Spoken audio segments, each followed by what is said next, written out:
आगे बढ़ो धिन्ना, माँ के सामने मेरी पुत्री और राज सिंहासन को स्वीकार करो। नहीं नहीं नहीं।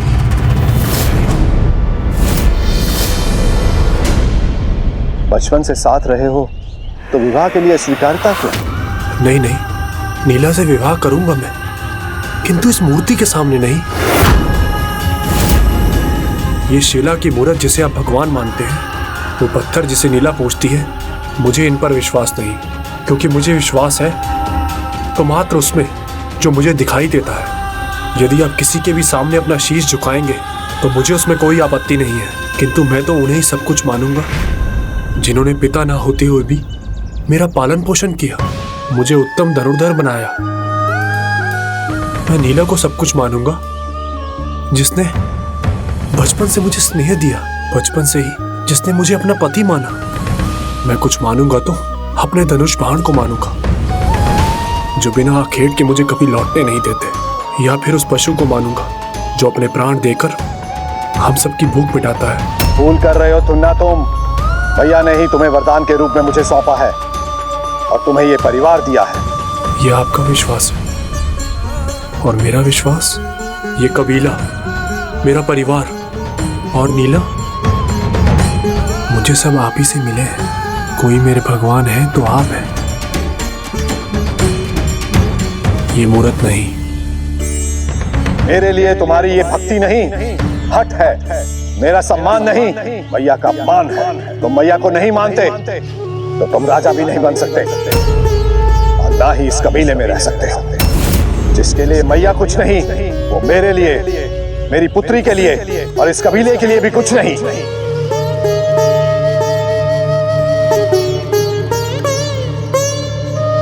मेरे राजा हैं आप, मेरे मुखिया हैं आप। आप जो कहेंगे मैं सब कुछ मानूंगा। आपका राज आप ही रखिए, मुझे कुछ नहीं चाहिए। रखिए अपना कबीला, मैं कहीं भी चला जाऊंगा। रख लीजिए अपनी तो खड़े क्यों हो अब तक? चले जाओ।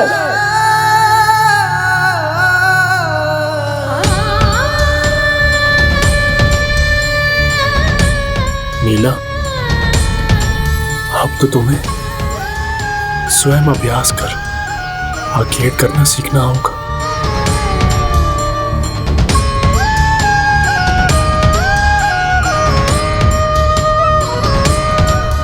नीला, और अभ्यास करो, नहीं तो चूक जाओगी। आखेट हाथ से निकल जाएगा और तुम भूखी रह जाओगी। जब तुम हो तो मैं भूखी क्यों रहूंगी भला?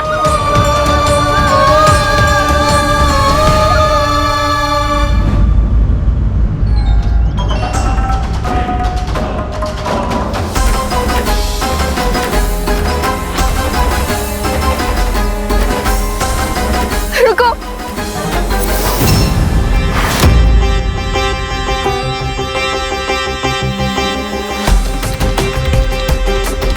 पिताजी, आपके शब्दों के कारण बचपन से मैंने जिसे अपना पति माना, उसे अपना स्नेह दिया, उसके साथ सदा रहने का वचन ही उसका साथ कैसे छोड़ दूं?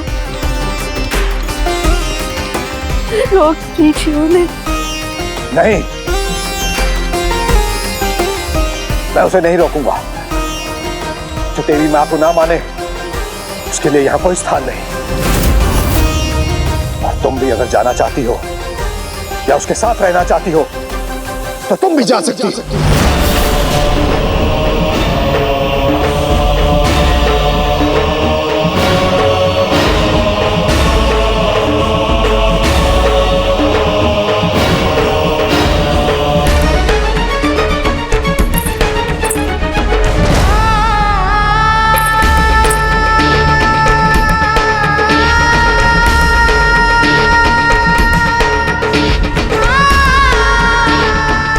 आशीष दीजिए मैया, मैं अपना कर्तव्य निभा सकूं।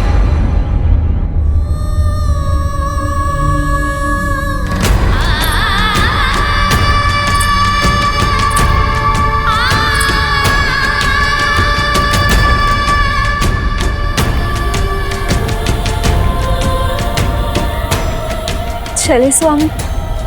चलो प्रिय।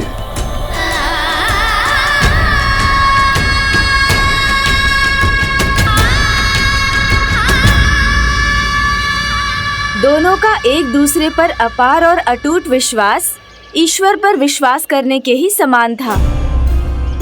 नीला ने सबको त्याग कर अपने पति का साथ ही स्वीकार किया। ऐसी अर्धांगिनी का होना एक पुरुष को प्रबल सामर्थ्य प्रदान करता है।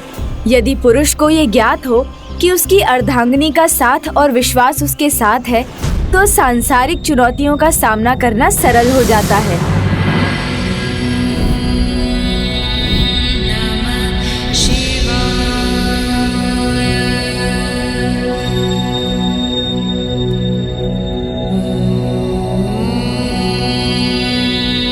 ओम नमः शिवाय। स्वामी, आप ही मेरे सर्वस्व हैं। इसीलिए मेरी सभी इच्छाएं, मेरी कामनाएं आपकी सफलता से ही जुड़ी हैं। कार्तिकेय सफल हो जाए अपने उद्देश्य में, मेरे रहते असंभव। ऐसा उपाय करूंगा कि देव ऋषि का यज्ञ ही देव सेनापति का संकट बन जाएगा। मैं समझ नहीं पा रहा हूँ कि आप करना क्या चाहते हैं। देव ऋषि का यज्ञ जब चरम पर होगा तो उसमें पूर्ण आहुति हम देंगे।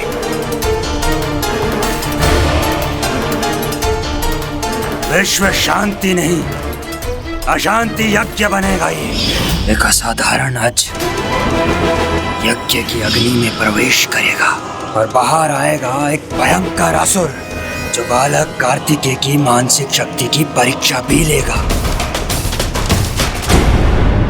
नीला ने तो प्रमाणित कर दिया था कि वो एक श्रेष्ठ अर्धांगिनी है, किंतु पति के रूप में अपनी श्रेष्ठता थिन्ना ने कैसे प्रमाणित की?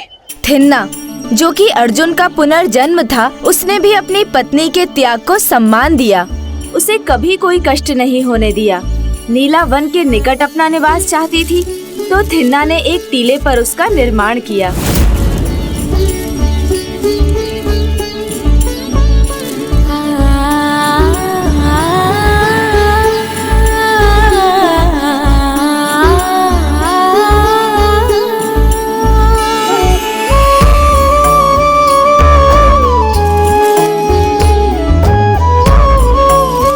निवास का निर्माण तो हो गया। अब नीला को आंगन में अपनी पूजा का स्थान चाहिए था। थिन्ना तो पूजा पाठ करता नहीं था, किंतु उसने नीला के लिए एक पूजा स्थल का निर्माण कर दिया।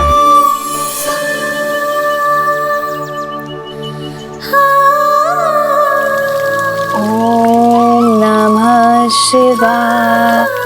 ओम नमः शिवाय।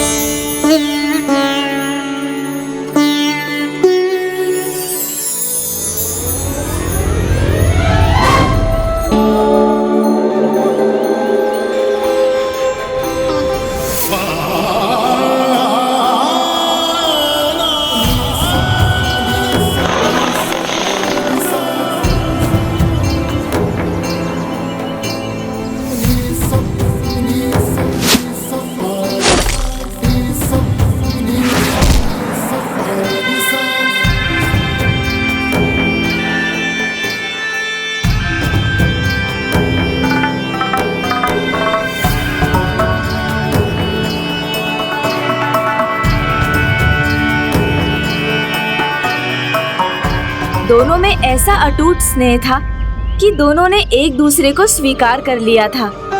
थिन्ना और नीला एक दूसरे की मान्यताओं का सम्मान करते थे, और थिन्ना ने जो किया वो प्रभु में विश्वास के कारण नहीं, अपितु अपनी पत्नी के प्रति अपनी निष्ठा और कर्तव्य निभाने के लिए किया। और इतना ही नहीं, जब नीला प्रत्येक सोमवार श्री कालहस्ती मंदिर जाती, तो थिन्ना उसे अपनी भुजाओं में अथवा अपनी पृष्ठ पर उठाकर ले जाता, किंतु स्वयं कभी मंदिर के भीतर नहीं जाता। नीला, जब मैं हूँ तो तुम्हें कष्ट कैसे हो सकता है?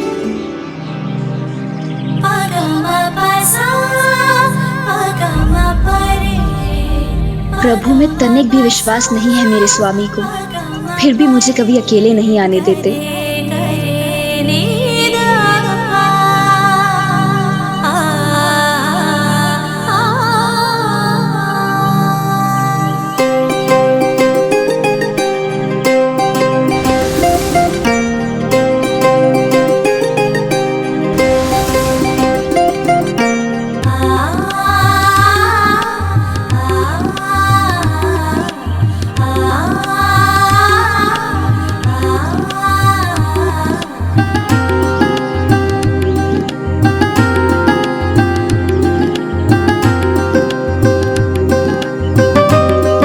जाओ।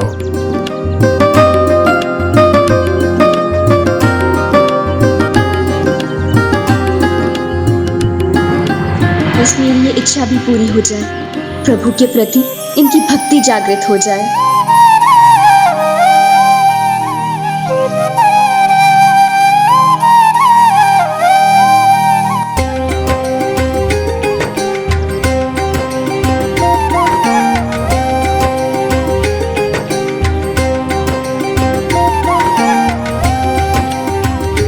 प्रणाम। तुम्हारा पति पुत्री, क्या वो यहाँ तक आने के बाद भी मंदिर के भीतर नहीं आएगा? चिंता मत करो पुत्री, उचित समय आने पर इसका विश्वास अवश्य जागृत होगा और तब ये प्रभु के दर्शन करने एक बार नहीं अनेकों बार आएगा। आइए।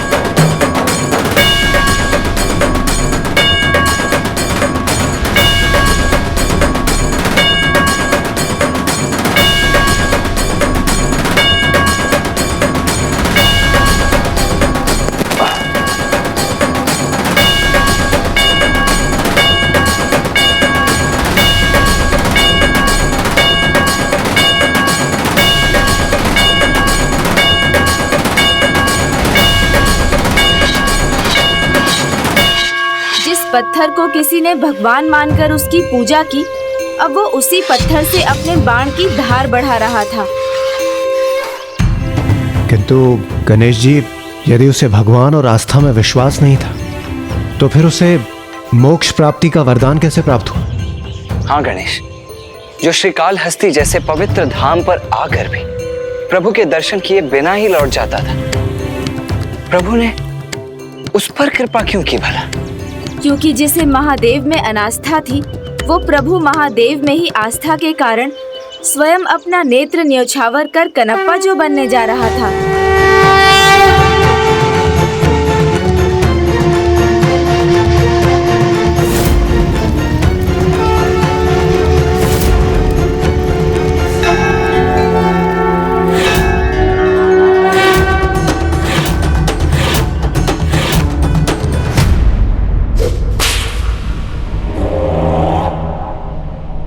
असुरों के सम्राट अजामुखी क्या किसी भी नारी के शब्दों से भयभीत नहीं हो सकता। अपनी सेना में वृद्धि करो और उस भय पर विजय पाओ, इससे पहले कि वो तुम्हें पराजित कर दे।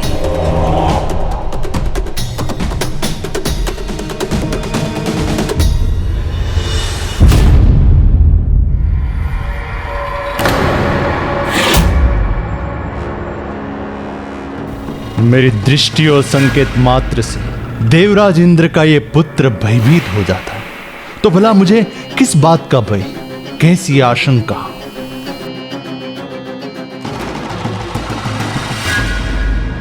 असुर जाति के परम उद्धारक, 1000 ब्रह्मांडों के विजेता, दुर्बल देवताओं को पराजय के मुख में धकेलने वाले, मूर्ख इंद्र को दूर दूसरत करने वाले, तुच्छ इंद्र को यहाँ वहाँ भटकने पर विवश करने वाले, भयभीत इंद्र को अपना सेवक बनाने वाले, हे महान असुर सम्राट,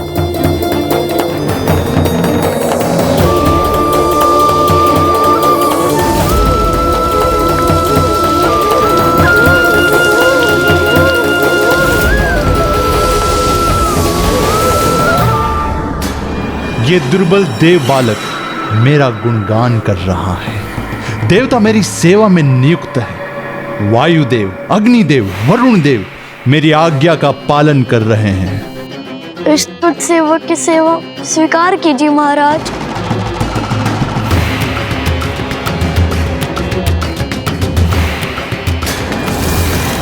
भय नहीं, आतंक हूं मैं, शत्रुओं का अंत हूं मैं। तो माता ने जो कहा उचित ही तो कहा। भय भी मैं ही हूं, उसका कारण भी मैं। तो मुझे भय को अपने निकट भी नहीं आने देना चाहिए, अपितु अपने भय का, आतंक का साम्राज्य और बढ़ाना चाहिए। चल हट।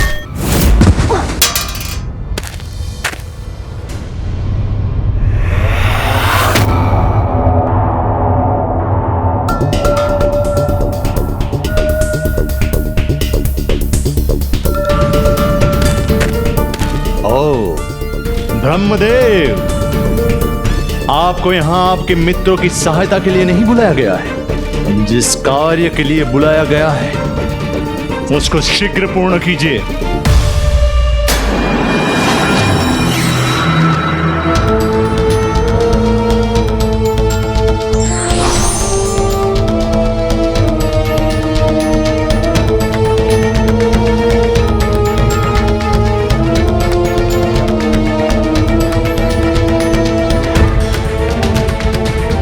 आज तुम असुरों का भाग्य तुम्हारा साथ दे रहा है। तुम असुरों में से कोई एक बड़ा कार्य करने जा रहा है जिसमें उसे सफलता प्राप्त होगी।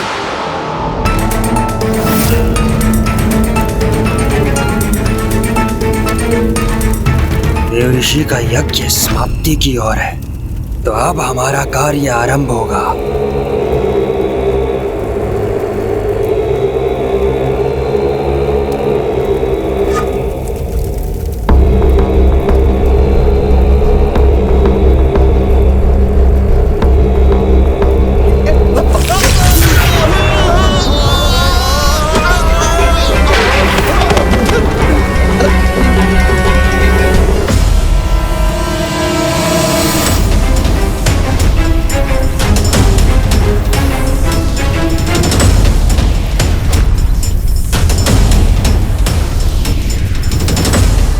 ये क्या था जिसने हमें आगे बढ़ने नहीं दिया? हमें उठा के दूर फेंक दिया। ये देवता अपना कुछ चक्र रचे बिना कहाँ रह सकते हैं?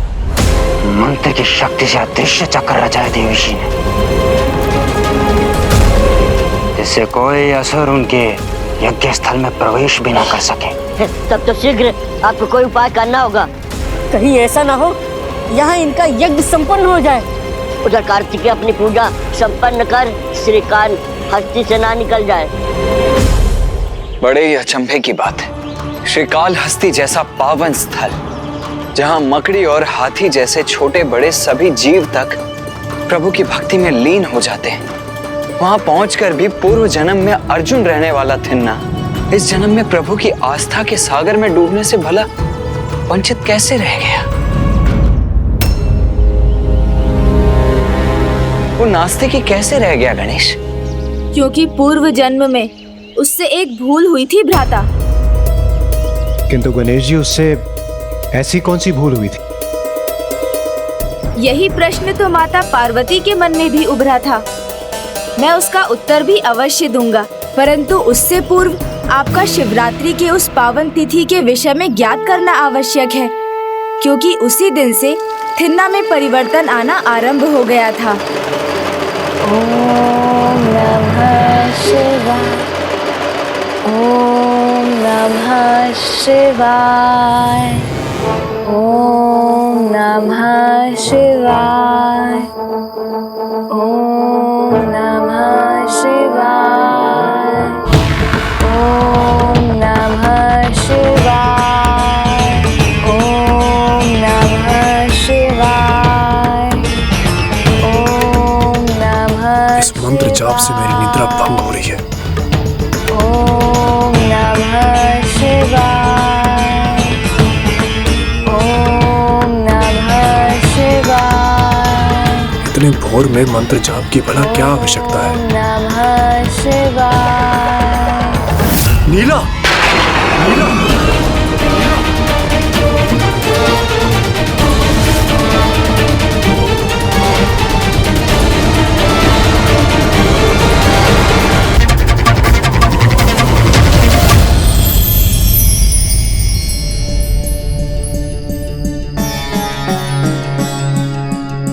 क्या हुआ? हमने कहा था कि हमें कोई समस्या नहीं तुम्हारे ये सब क्या? शिवलिंग अभिषेक पूजा? हाँ हाँ, वो जो भी है, तुम्हारे भगवान को हमारे बीच भेद नहीं बनना चाहिए। और आज मेरी निद्रा के मध्य प्रकट हो गए तुम्हारे भगवान। तो क्या आपके स्वप्न? नहीं नहीं, तुम्हारे मंत्रों की बड़बड़ाहट ने हमारी निद्रा तोड़ दी। इतना बहुत नहीं है क्या कि तुम्हारा भगवान हमारे स्वप्न में भी आएगा? और मेरे स्वप्न में तो एक सुनहरा मृग आया था, बड़े सींग थे उसके। मैं उसका आखेट करने ही जा रहा था और तुम्हारे मंत्र जाप ने मेरे नेत्र खोल दिए। तो अच्छा हुआ ना, आज आखेट का कोई कारण भी तो नहीं। मैं बासी भोजन नहीं करूंगा। कोई बात नहीं, क्योंकि आज तो भोजन करना ही नहीं है। ये हमारा नया निवास है, यहाँ हमारी पहली शिवरात्रि है, इसलिए मैं और आप दोनों शिवरात्रि का व्रत करेंगे। व्रत शिवरात्रि की बोलना मुझे पता है ना, मुझे भाते हैं। तो मैं बताती हूँ ना। आज प्रभु प्रकट हुए थे, जो किसी को दिखाई नहीं देते थे, वो प्रभु शिव शंकर शंभू के रूप में साकार हुए। इसलिए आज शिवरात्रि के पर्व की पूजा में हम दोनों उपवास रखेंगे। ये कोई बात हुई भला? आज तुम्हारे प्रभु साकार हुए, यानी उनका जन्म हुआ, और जन्म की प्रसन्नता में तो भोज होता है। और ये कैसे भगवान है तुम्हारे, जिनको अपने जन्म के दिन पर भी सबको भूखा रखना भाता है? हमारे जन्मदिन पर क्या होता था उसका विचार करो। हम रात्रि भर आखेट करते थे और फिर उस आखेट से पूरे कबीले का भोज होता था। आज उपवास नहीं, वैसा ही भोज होगा, और मैं वो सुनहरा मृग लाऊंगा जो आखेट स्वप्न में अधूरा रह गया था। अब मैं वो पूरा करूंगा। व्यर्थ में जा रहे हैं आप, आज कोई आखेट नहीं मिलेगा। आज तो तुम्हारे भगवान की इच्छा के विरुद्ध दुगना आखेट करूंगा मैं, और यदि ऐसा ना कर सका तो कभी लौट कर तुम्हें अपना मुख नहीं दिखाऊंगा।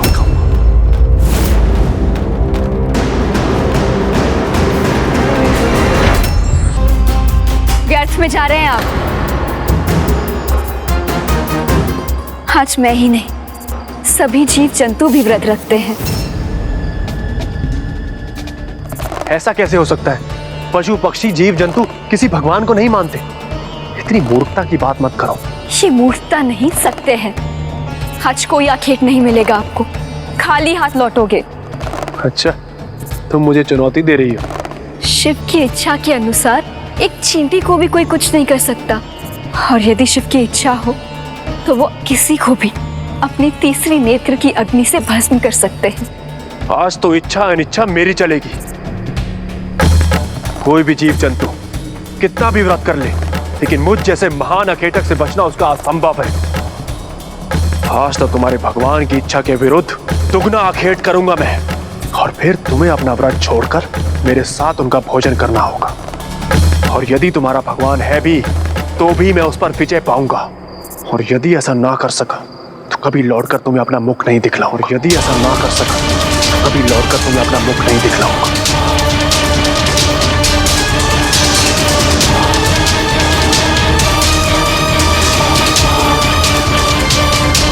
हे प्रभु, ये किस यात्रा के लिए मैंने प्रेरित कर दिया उन्हें। हे प्रभु शिव शंकर, उनकी रक्षा कीजिए, उनकी रक्षा कीजिए। शिव शिव शिव शिव शिव, सदा शिव का नाम जपती है ये नीला। ये कैसा भगवान है उसका, जिनके कारण आज पहली बार हम दोनों में मतभेद हुआ? अब इस सब का अंत मैं ही करूंगा, और फिर सबको ज्ञात होगा कि नीला कैसी भूल कर रही है। और जब तक मैं आखेट नहीं करता, मैं लौटूंगा ही नहीं।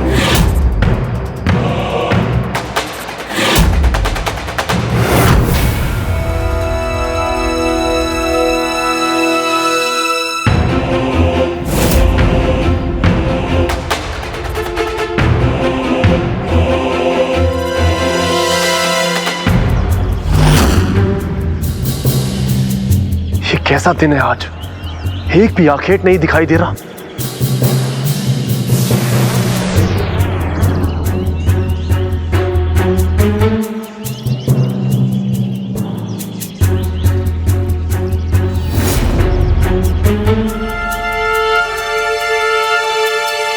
ये सभी जीवा चले कहां गए?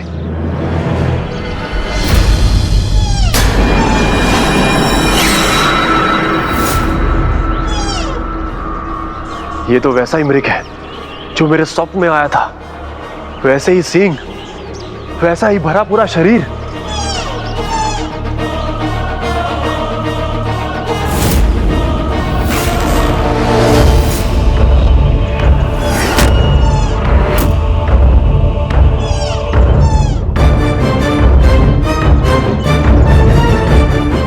अब नीला तैयार हो जाओ। भक्ति में अपनी सुध बुध खोए हो। अब तुम अपना व्रत भूलकर खोज के लिए तैयार हो जाओ।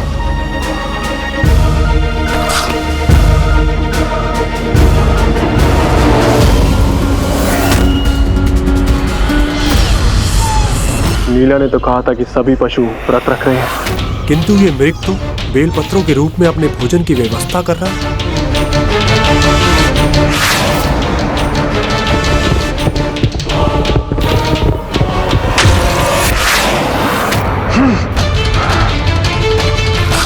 मेरे जैसे कुशल धनुर्धर का लक्ष्य तो कभी नहीं चूकता, फिर आज ये कैसे हो गया?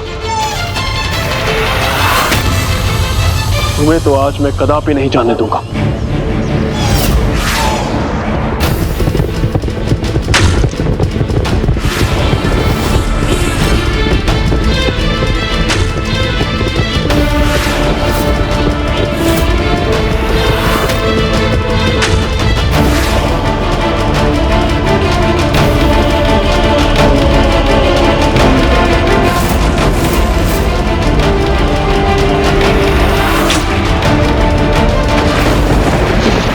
हे प्रभु, थिन्ना बहुत हठी है। सबने कितने प्रयास किए, किंतु हठ में आकर उन्होंने कभी आपकी सत्ता को स्वीकार नहीं किया और आज भी वो आखेट करने के हठ में निकल गए।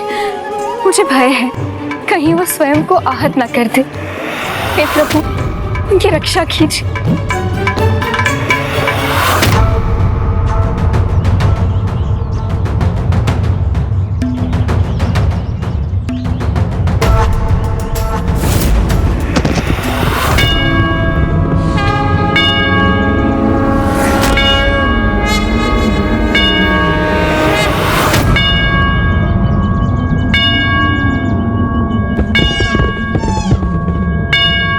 मेरे सारे प्रयास विफल कैसे हो रहे हैं?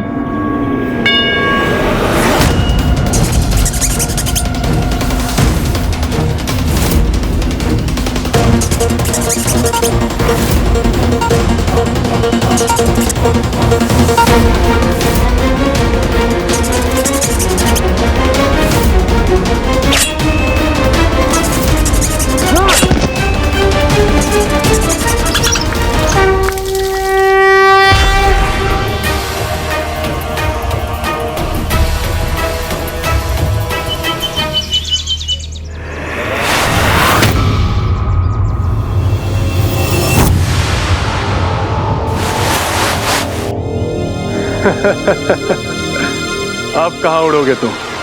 हो गया आखेट।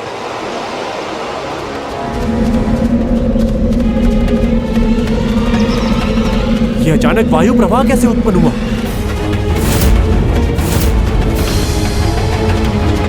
मेरा अंगवस्त्र!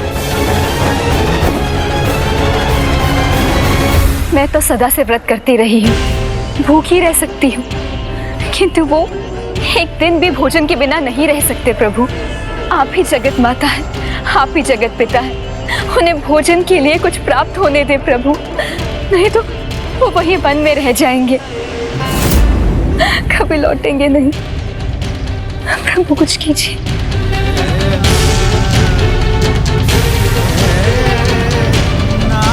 हाँ हाँ, तुम भी नीला के भगवान के पास चले जाओ, उस भगवान के पास जो अपने भक्तों को भूखा देखना चाहता है।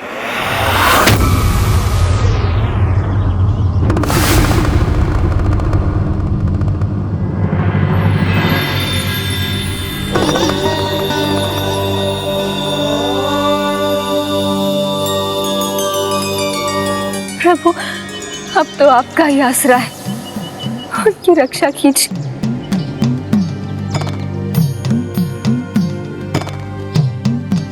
प्रिय, आप जगत माता है, अन्नपूर्णा है, तो आप अपने भूखे पुत्र को कुछ न देंगी?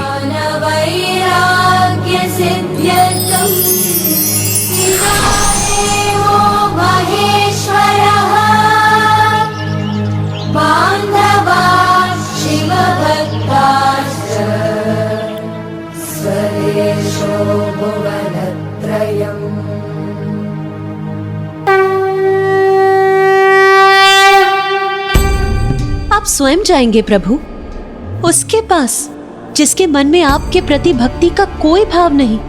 ऐसा क्या किया था पूर्व जन्म में अर्जुन ने जिसके कारण वो इस जन्म में नास्तिक है? और ऐसा क्या किया है उसने जिसके कारण वो आपकी कृपा का पात्र बन रहा है? पूर्व जन्म में अहंकार ने उसका आखेट किया था। महाभारत के युद्ध में विजय का संपूर्ण श्रेय उसने स्वयं को दिया। अहंकार के मद में ये भूल गया कि प्रभु श्री कृष्ण पग पग पर उसके साथ थे। उसके इस अहंकार का साया उसकी आत्मा पर पड़ा। परिणाम स्वरूप इस जन्म में उसे नास्तिक होने का अभिशाप मिला और मैंने उसे मोक्ष का वरदान दिया था, किंतु वो उसे तब तक प्राप्त नहीं होगा जब तक उसके भीतर समाये अहंकार का विकार का अंत नहीं होगा। किंतु प्रभु आप उसमें परिवर्तन लाएंगे कैसे? उसका व्यवहार तो देखिए। संस्थापनार्थाय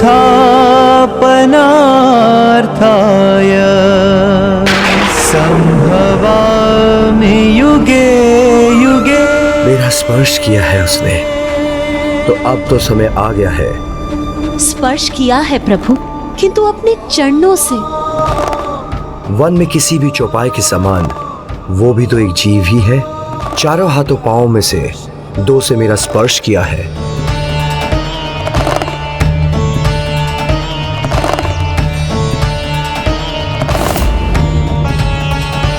प्रिय, जिनकी अनास्था में दृढ़ता होती है वो जब परिवर्तित होते हैं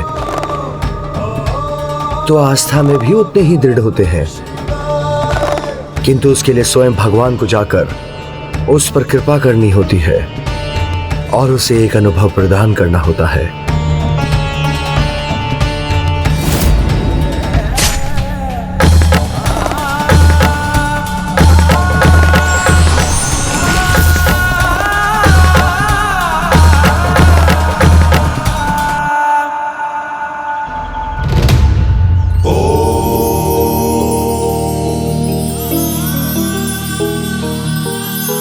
नीला,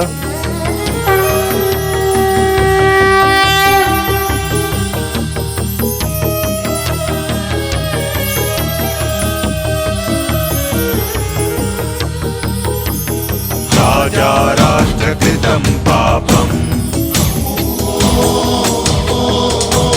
राज्ञः पापं पुरोहित भर्ता च स्त्रीकृतं पापं। कौन हो तुम? मैं यही निकट से। अच्छा, जो भी हो, किसी ने तुम्हें नाम तो दिया होगा? एक नहीं, अनेकों नाम है मेरे। किसी ने प्रेम से तो किसी ने घृणा से, कई नाम दिए हैं। अनेक नहीं, बस एक ही नाम पूछा है मैंने। तो तुम मुझे शिवाय बुला सकते हो। फिर से शिव का नाम? ये नाम तो जैसे मेरे पीछे ही पड़ गया है। अच्छा ये बताओ कि यहाँ क्यों आए हो? मुझे मेरी निद्रा से क्यों जगाया? इतने चिड़चिड़े क्यों हो रहे हो? कदाचित भूखे हो। आओ, मैं तुम्हारी सहायता करता हूँ। सहायता करोगे मेरी? आखेट करने में? अपने वृद्ध हाथों में थामी हुई इस लाठी से?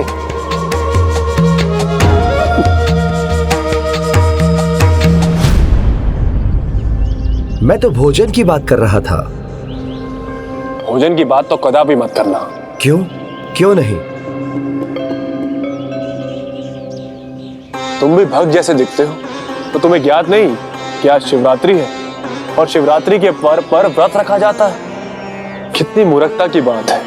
पर्व भी बुलाते हो और जन्मदिन पर भूखे भी रहते हो। हाँ, मैं भी यही मानता हूँ। जन्मदिन पर तो भांति भांति के पकवान बनने चाहिए, भोज होना चाहिए।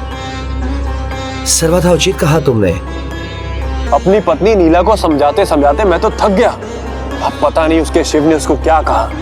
वहां वो भूखी बैठी है और यहाँ हमें कोई आखेट नहीं मिल रहा है।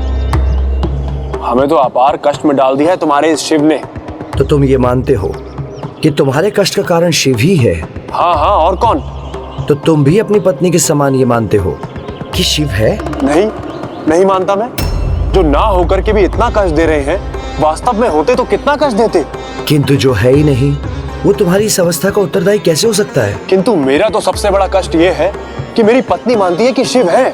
अच्छा, जब तक तुम्हारी पत्नी शिव को मानेगी तो तुम्हारे जीवन में भी शिव का हस्तक्षेप रहेगा। हाँ, उचित कहा तुमने। तो अनिच्छा से तुम्हें भी व्रत रखना होगा, जबकि होना तो भोज चाहिए। तुम बिल्कुल उचित कह रहे हो, किंतु ये सत्य तुम्हें मेरी पत्नी को जाकर के समझाना होगा। अब शिव के नाम पर किसी धर्म कर्म को मानने वाले से सुनेगी तो कदाचित वो समझ जाएगी, अन्यथा उसे तो ये भ्रम है कि उसके प्रभु है। उसके प्रभु के 3 नेत्र हैं और वो अपने तीसरे नेत्र से किसी को भी भस्म कर सकते हैं। अब तुम ये बताओ, किसी का तीसरा नेत्र हो सकता है क्या? हाँ हाँ, क्यों नहीं। मुझे तो पूर्ण विश्वास है तीसरे नेत्र के अस्तित्व पर। लो, अब तुमने भी वही राग अलापना आरंभ कर दिया। इसमें इतनी अचरज की क्या बात है? तीसरा नेत्र तो हम सभी का होता है, एक ज्योति के समान, जो किसी के लिए जागृत होता है और किसी के लिए नहीं। जब तुम अपनी त्रुटियां और दूसरे तुम्हारी विशेषताएं समझने लगे, और जब तुम अपनी त्रुटियों को समझकर दूसरों की महानता को स्वीकार कर लोगे, और जब तुम दृष्टि से परे जो भी है उसे देखने लगोगे, तो तुम्हारा भी तीसरा नेत्र जागृत हो जाएगा। और उसके बाद तुम्हें वो दिखाई देगा जो तुमसे आज तक छिपा हुआ था। बस इतना ही समझ लो। उचित है, मैंने तो इतना समझ लिया, किंतु कोई उसे भी तो समझाए। इसीलिए आप मेरी पत्नी के पास जाओ और उसे कुछ ज्ञान दीजिए। आप जैसे किसी से वो ज्ञान सहर्ष स्वीकार करेगी। अब मुझे विश्राम करना है। ये तो अच्छा है कि शिवरात्रि के वर पर व्रत रखा जाता है, जागरण नहीं।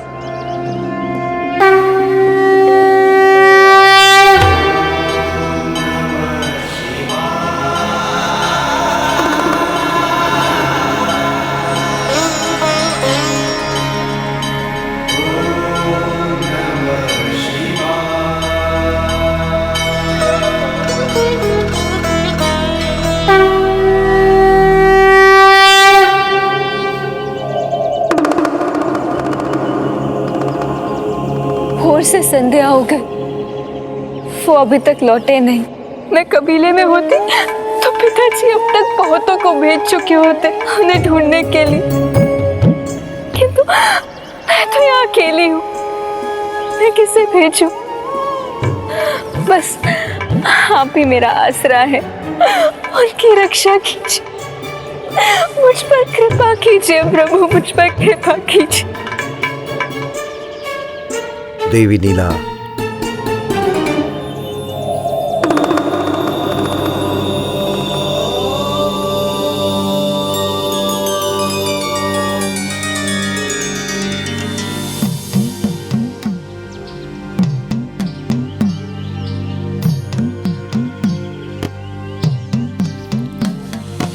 ओम नमः शिवाय, ओम नमः शिवाय, ओम नमः शिवाय। आप कौन है स्वामी जी? मैं कौन हूँ ये कैसे बताऊं? कोई अपना समझ लो या कोई शुभचिंतक, नाम तो अनेक है मेरे, किंतु देवी नीला तुम मुझे शंभैया पुकार सकती हो। हे शंभैया स्वामी, आप मुझे और मेरे नाम को कैसे जानते हैं? कैसे न जानूंगा, मैं तो यहाँ सबको जानता हूँ, तुम्हें भी और तुम्हारे पति थिन्ना को भी, जो तुमसे रूठा हुआ है।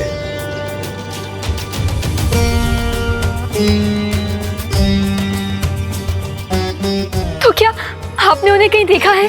हाँ हाँ, उसी से भेंट करके आ रहा हूँ। लो, ये लो, उसी ने भेजा है मुझे यहाँ पर। बहुत हठी है वो।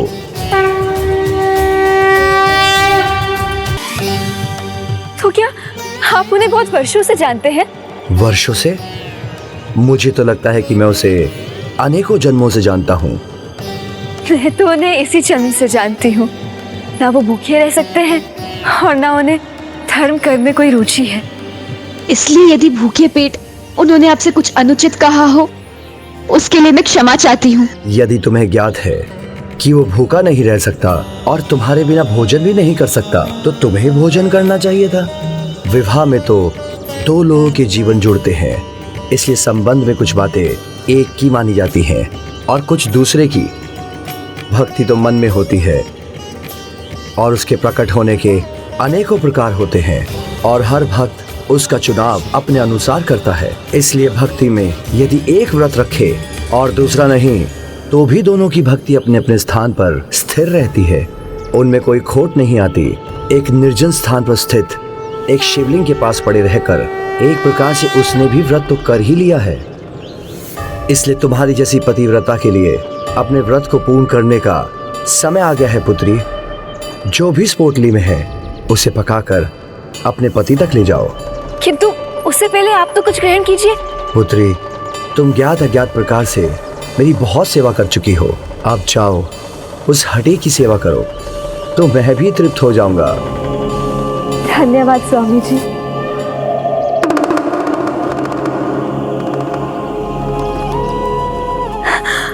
वो भोर से भूखे होंगे, मैं शीघ्र कुछ पकाकर उन तक ले जाती हूँ।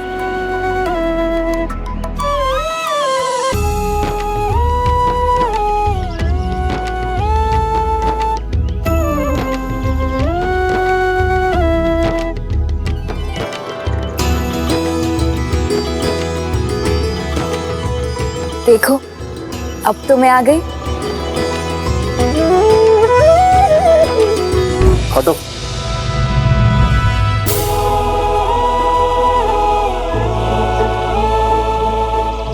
सदा के समान आप मुझे देखेंगे तो आपका क्रोध शांत हो जाएगा।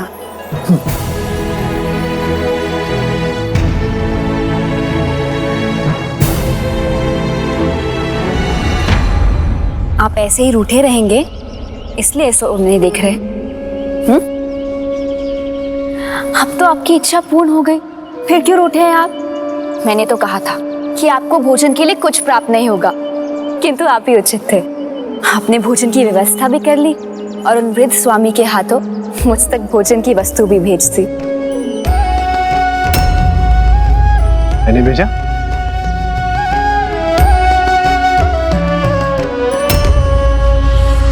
किसी को नहीं भेजा?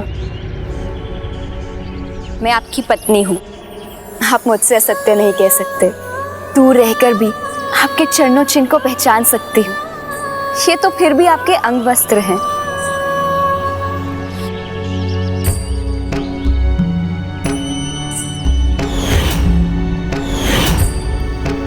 मेरा अंगवस्त्र तो उड़कर मंदिर में गया था।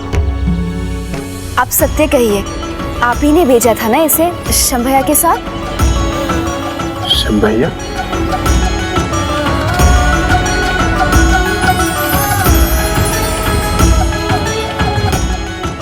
शिवाय।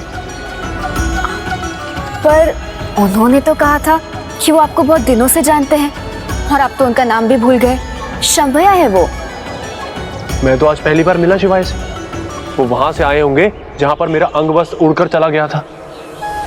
मैं कुछ समझी नहीं।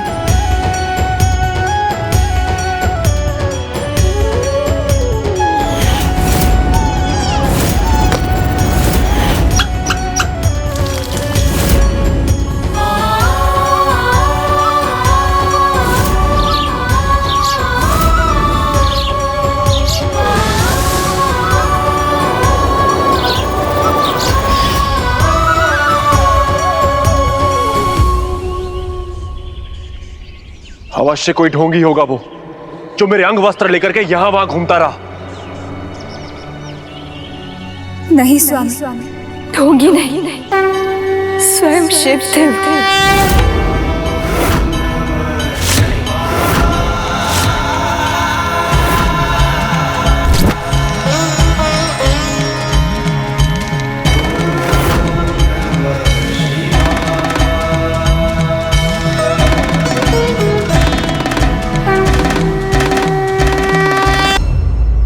अवश्य कोई ढोंगी होगा वो, जो मेरे अंग वस्त्र लेकर के यहां वहां घूमता रहा।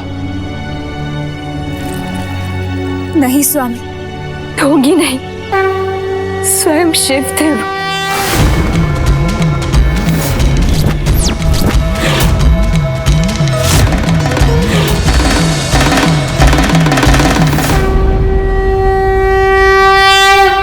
उन्होंने कहा मैं कौन हूँ ये कैसे बताऊं? कोई अपना समझ लो या कोई शुभ चिंतक। तो फिर मैंने तब क्यों नहीं माना कि वो ही मेरे भोलेनाथ है? उन्होंने कहा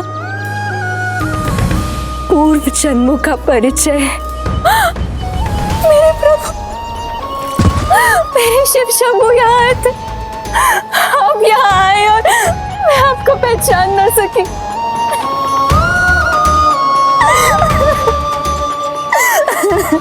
शांत हो जाओ नीला, शांत हो जाओ। ये सब मत सोचो, वो तो केवल एक मंदिर का पुजारी था। अब शिवाय हो या शंभैया, उससे क्या? वो मेरे प्रभु थे, मेरे शिव शंकर थे, मेरे भोलेनाथ थे, और उन्होंने नहीं पहचाना। इतने दिव्य थे, ऐसी अनूठी आभा थी उनकी, ऐसी चमक देखकर भी मैं चूक कैसे गई? पहचान क्यों ना सकी मैं अपने प्रभु को? नहीं, वो शिव नहीं हो सकते, कदापि नहीं हो सकते। देखो कितना कष्ट दिया है तुम्हें।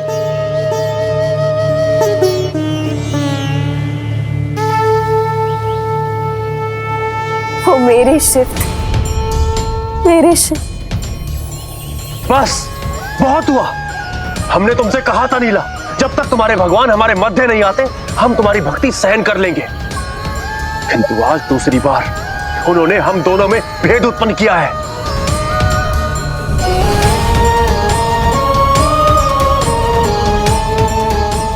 आज हम इस भगवान को हमारे बीच में से सदा के लिए हटा देंगे। तुम बस प्रार्थना करो, वो आकर रोक सके तो रोक ले मुझे।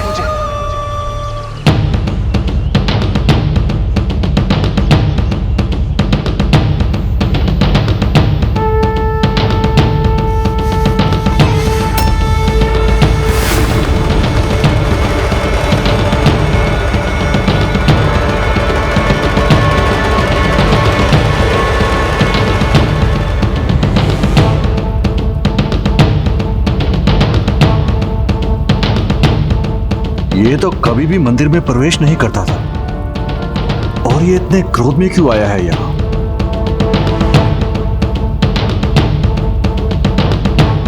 रुको, मैं कहता हूं रुक जाओ।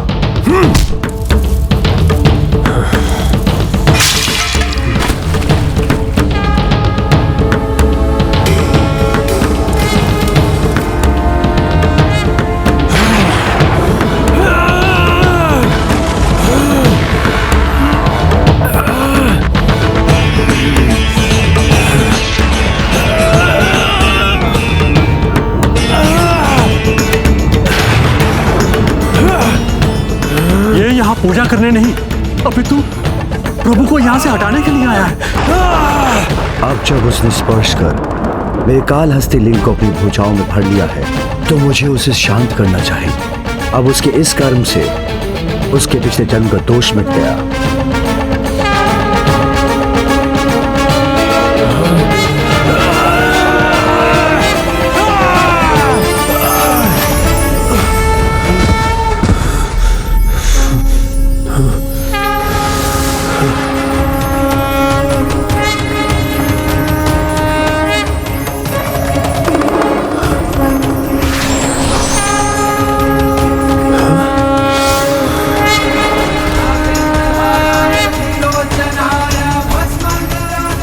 अंततः तुम आ ही गए पुत्र। मैंने कहा था ना, जब तुम अपनी त्रुटियां और दूसरे तुम्हारी विशेषताएं समझने लगे और जब तुम दृष्टि से परे जो भी है उसे देखने लगोगे, तो तुम्हारा भी तीसरा नेत्र जागृत हो जाएगा। तुम्हें वो दृश्य दिखाई देगा जो किसी ने न देखा होगा। शिव, महादेव, हाँ है प्रभु, वास्तव में है प्रभु।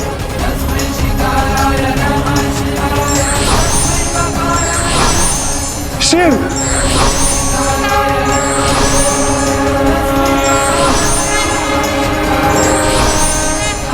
में है प्रभु, आप सर्वत्र हैं, सर्वत्र हैं। मेरे नेत्र खोलकर मुझे दर्शन देकर प्रभु आपने बहुत बड़ी कृपा की है मुझ पर। मुझे मेरी भूल समझा दी प्रभु, मुझे क्षमा कर दे प्रभु। इतने वर्षों तक मैं आपका अपमान करता रहा प्रभु, ना आपको माना ना उनकी एक सुनी जिन्होंने आपको मानने के लिए कहा प्रभु। उन देवता तुल्य पिता को भी नहीं जिन्होंने मेरा पालन पोषण किया, मुझे निवास दिया, परिवार दिया प्रभु। अपनी पत्नी की एक ना सुनी प्रभु, जिसने सर्वस्व से अपना जीवन त्याग दिया मेरे लिए प्रभु। मैं ये मूर्खता करता रहा प्रभु, मुझे क्षमा कर दे, क्षमा कर दे मुझे प्रभु। किंतु मैं अब अपनी सभी भूलें सुधार लूंगा प्रभु, सभी भूलें सुधार लूंगा।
स्वामी, हम जगत के स्वामी के सामने झुके, मेरा जीवन सफल हो गया। नीला की सच्ची भक्ति थिन्ना को उचित मार्ग पर ले आई। उस दिन थिन्ना भी इस सत्य से अवगत हो गया कि जो कुछ भी होता है वो प्रभु कृपा से ही होता है।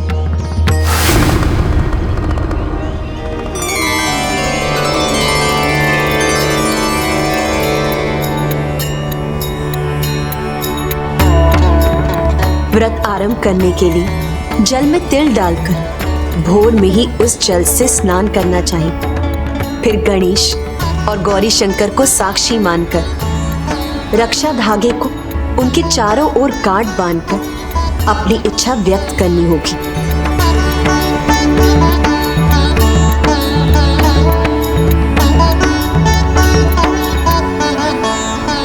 हे विघ्नहर्ता, मैं अपने 16 सोमवार व्रत का आरंभ कर रही हूँ। मुझे आशीष दीजिए, मैं इसे निर्विघ्न पूर्ण कर सकूं। हे गणेश गौरी शंकर, मेरी एक ही इच्छा है, मुझे भी वैसा ही परिवार मिले जैसा आपका है। ओम गण गणपते नमः। ये तो नीला के साथ का ही परिणाम था जो थिन्ना को प्रभु के दर्शन मिले। उनकी इस कथा से हमें ये सीख मिलती है कि उचित जीवन साथी का साथ मिलने से जीवन में हमेशा सकारात्मक परिवर्तन ही आते हैं।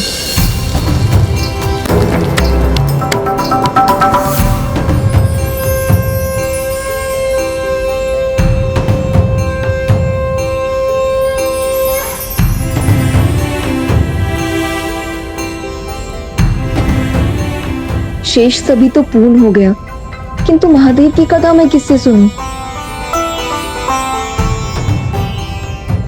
पति पत्नी के संबंध में परस्पर त्याग की जो भावना होती है, उसी से दोनों के जीवन में सुख समृद्धि आती है और दोनों मिलकर एक दूसरे के जीवन के उद्देश्य को पूर्ण करते हैं। किंतु गणेश, थिन्ना के रूप में अर्जुन का मुख्य उद्देश्य तो मोक्ष प्राप्ति का था, और अभी तो उसे मात्र प्रभु के दर्शन ही प्राप्त हुए थे। उचित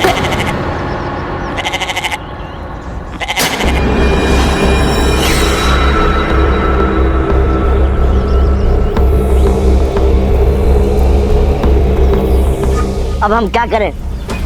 आपने तो कहा था अंतिम आहुति हमारी होनी चाहिए।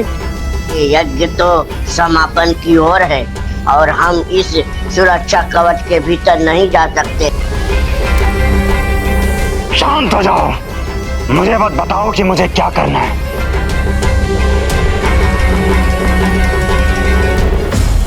ये सुरक्षा कवच असुरों के लिए है, किंतु किसी निर्दोष निरीह पशु के लिए नहीं। तो हम नहीं, किंतु ये आज तो वहां जा सकता है।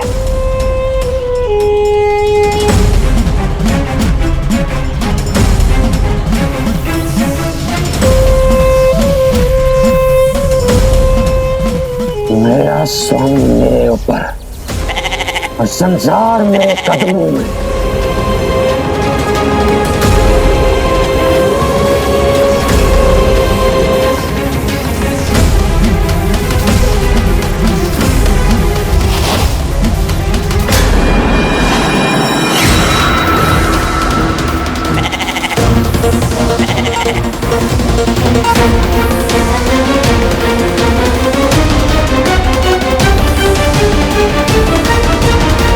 गणेश, हमारे पास समय अधिक नहीं है। हमें सूर्यास्त के पूर्व श्रीकालहस्ती में संध्या बंदन भी करना है, इसीलिए शीघ्र ही अपनी ये कथा पूर्ण करो। हाँ भ्राता, समय नहीं है। भाखन अपनी अगली चाल चल चुका है, इसलिए मुझे कथा शीघ्र समाप्त करनी होगी, जिससे आप श्रीकालहस्ती से वायु तत्व प्राप्त कर सकें और भाखन द्वारा उत्पन्न इस संकट का सफलतापूर्वक सामना कर सकें।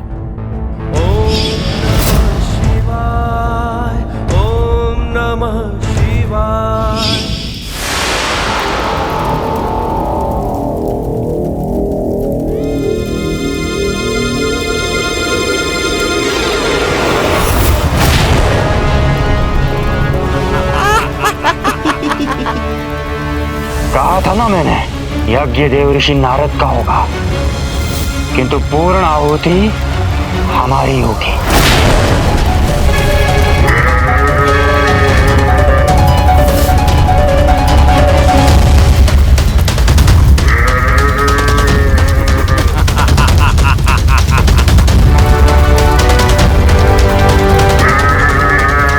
नारायण नारायण। अशुभ अनर्थ है। मेरे महायज्ञ का ये परिणाम सर्वथा अनुचित है। भाखन की चाल उचित अनुचित का भेद मिटा देती है, सदा सफल ही होती है। संसार मेरे पांव तले।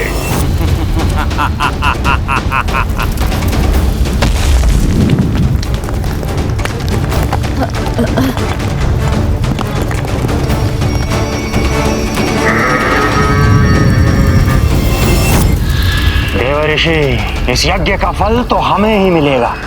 पराक्रमी है कार्तिकेय, पर अब होगी उसकी मानसिक शक्ति की परीक्षा। ये भूकंपन कैसा था?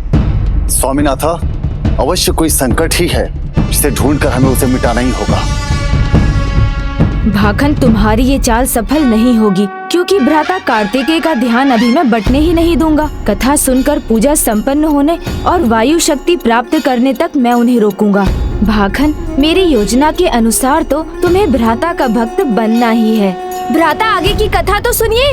अभी तो थिन्ना, जो कि अर्जुन का पुनर्जन्म है, उसका थिन्ना से कनप्पा बनने की कथा शेष है। नास्तिक से आस्तिक बनते ही थिन्ना के स्वभाव में अद्भुत परिवर्तन आने लगा।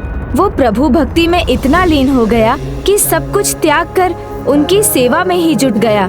किंतु थिन्ना को पूजा पाठ की पद्धति ज्ञात नहीं थी, अतः उसके दोनों हाथों में प्रसाद के रूप में पका हुआ पशु का मांस होने के कारण जब उसके हाथ में कोई रिक्त स्थान शेष नहीं रहा तो जलाभिषेक के लिए जल अपने मुख में भरकर वो मंदिर पहुंच गया और इसी पद्धति से प्रतिदिन प्रभु की पूजा करने लगा।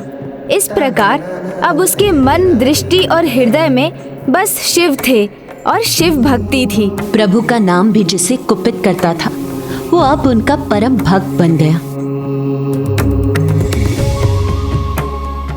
किंतु ये कैसी विचित्र भक्ति है इस भक्त की।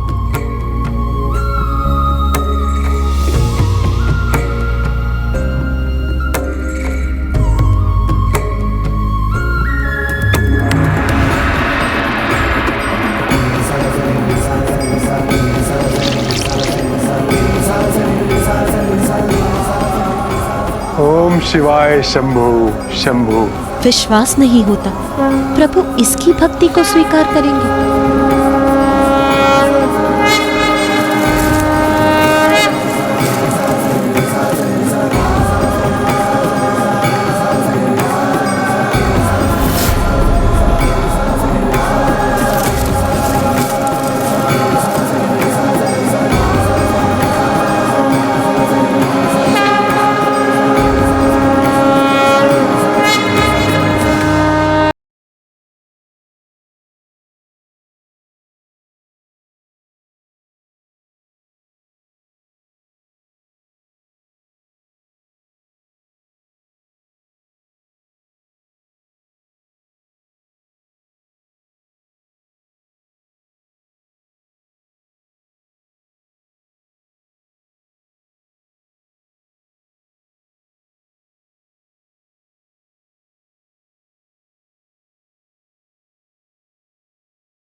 समाप्त हो गया।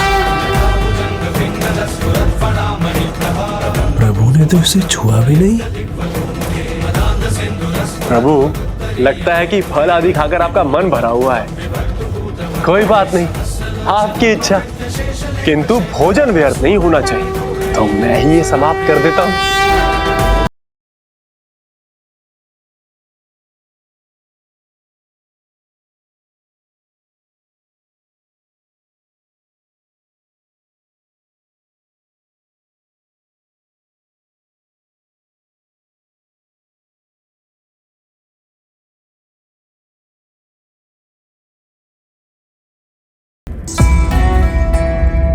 जय शंभु, जय शंभु।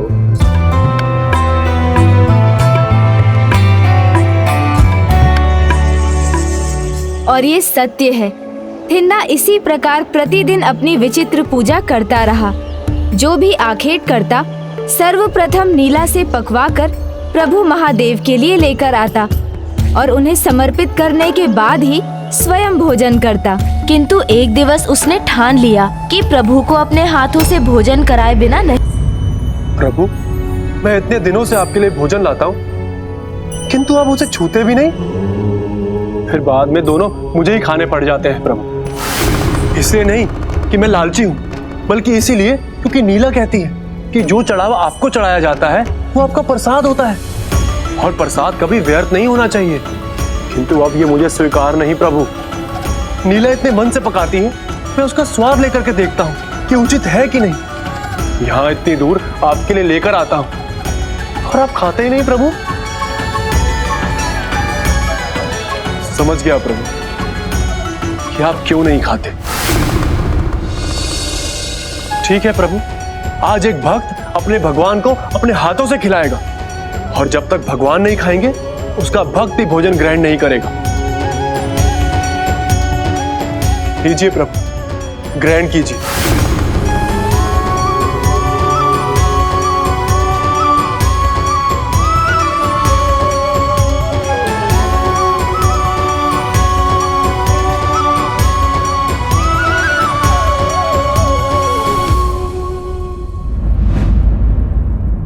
आप आते क्यों नहीं प्रभु? और कितनी परीक्षा लेंगे मेरी? और ये तो आपको भी पता है प्रभु कि मैं भूखा नहीं रह सकता। तो इस तरह अपने भक्त को मत सताइए प्रभु। आ जाइए प्रभु, आ जाइए। कब तक भूखा रखेंगे मुझे?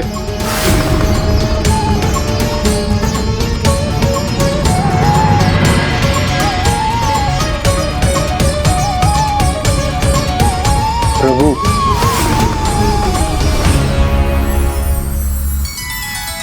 आप भी अपने भक्त के समान हठी लगते हैं, तो करिए हट। अपने भक्त को जन्म जन्मांतर तक भूखा रखना चाहते हैं ना, तो रखिए प्रभु। तो मैं भी इसी प्रकार हट करूंगा, यहीं बैठा रहूंगा।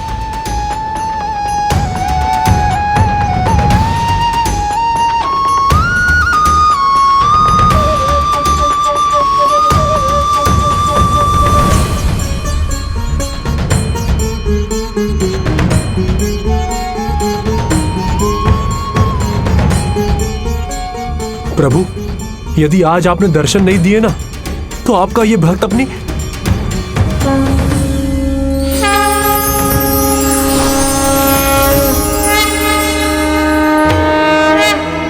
प्रभु